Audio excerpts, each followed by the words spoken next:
Good evening, I'm Kerry O'Brien. On Lateline tonight, why peace in Northern Ireland is so elusive. The latest impasse, the refusal of the IRA to hand over at least some of its weapons. The chief negotiators for Britain and the IRA argue the road to peace on Lateline straight after the news. Good evening, Indira Naidu with ABC National News. France's seat at future South Pacific forums is in doubt with its resumption of nuclear testing at Mururoa Atoll. All governments in the South Pacific have condemned the French tests via a strong communique during forum talks in Papua New Guinea. After the opening, heads of government met for their first round of talks, but it was today that they got down to business, taking a united stand against French nuclear testing. The leaders say they express their extreme outrage at the resumption of French nuclear testing.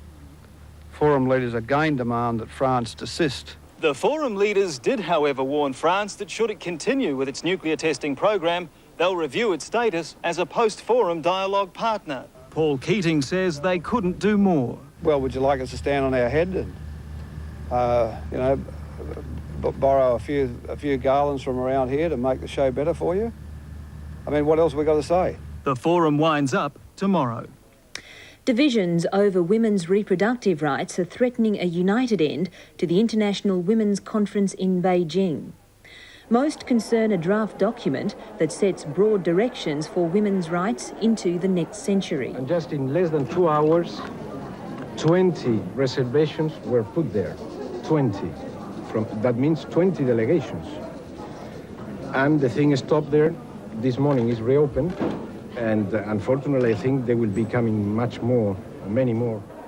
Of most concern to Islamic states as well, rights to homosexuality and women deciding to have abortions. We cannot accept in any document the reference to this right if it is put in an absolute manner. The platform for action has been proposed to unite the women from more than 130 countries. Already pounded by NATO and UN bombing campaign, the Bosnian Serbs are now suffering at the hands of allied Croat and Muslim forces. The town of Jajce in central Bosnia is reportedly under Croat control, while the Muslims say they've regained Donji Vakuf. A secure route has also been opened to Tuzla, the main government-held town in the north. It's not only NATO who are pounding the Bosnian Serbs. Now allied Muslim and Croat forces are hitting them hard too in central Bosnia. They've made dramatic gains today around the key towns of Šipovo and Donji Vakuf. You've broken the enemy's back, says Bosnia's jubilant president Alija Izetbegović, addressing his victorious troops in the region. There's little doubt his army is trying to take full advantage of the psychological and physical damage done to the Serbs by the NATO bombing campaign. But the UN say General Mladic, the Bosnian Serb commander, has only himself to blame. We have given an assurance that the Bosnian army will not capitalise around Sarajevo, and that is all. It's a factor he has to consider, and we hope he might consider it, and therefore remove his heavy weapons, because that's all he's got to do. Today, NATO's airstrikes have continued unabated. The Bosnian government, desperate that they don't stop now, have denounced Russia's objections as hypocritical.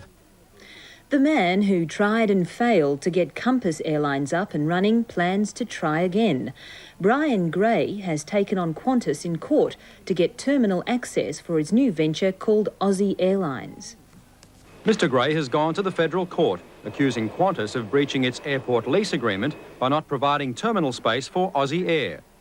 The case is continuing to delay Aussie Air's takeoff, with Brian Gray considering a claim for damages.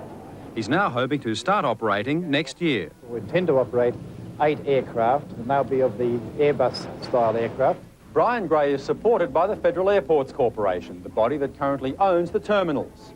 It's even urged Qantas to negotiate, but the flying kangaroo hasn't budged, refusing to recognise Aussie Air as a genuine new entrant in the airline industry. But if he's to have any chance in the air, he has to first beat Qantas in court.